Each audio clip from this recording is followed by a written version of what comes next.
قومی اسمبلی میں بہاولپور سے تعلق رکھنے والے مسلم لیگ نون کے رکن قومی اسمبلی ملک اقبال چنڑ کے انتقال پر فاتح خوانی کی گئی۔ اقبال چنڑ کے انتقال کے سوگ کے باعث اجلاس آج دوپہر 2 بجے تک ملتوی کر دیا گیا۔ قومی اسمبلی کا اجلاس اسپیکر ایاز صادق کی زیر صدارت ہوا، جس میں ملک اقبال چنڑ کے انتقال پر فاتح خوانی کی گئی۔ ارکان قومی اسمبلی نے مرحوم اقبال چنڑ کی سیاسی، سماجی اور عوامی خدمات پر انہیں خراج عقیدت پیش کیا۔ وفاقی وزیر ریاض پیرزادہ نے کہا کہ اقبال چنڑ کی نشست پر ٹکٹ ان کے سیاسی وارث کو دینا چاہیے۔ اپوزیشن رہنما ملک عامر ڈوگر نے کہا کہ مرحوم کی بہاولپور اور جنوبی پنجاب کے عوام کے لیے خدمات ناقابل فراموش ہیں۔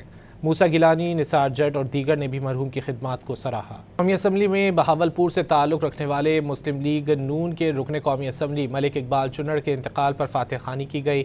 اقبال چنڑ کے انتقال کے سوگ کے باعث اجلاس آج دوپہر 2 بجے تک ملتوی کر دیا گیا۔ قومی اسمبلی کا اجلاس اسپیکر ایاز صادق کی زیر صدارت ہوا، جس میں ملک اقبال چنڑ کے انتقال پر فاتح خوانی کی گئی۔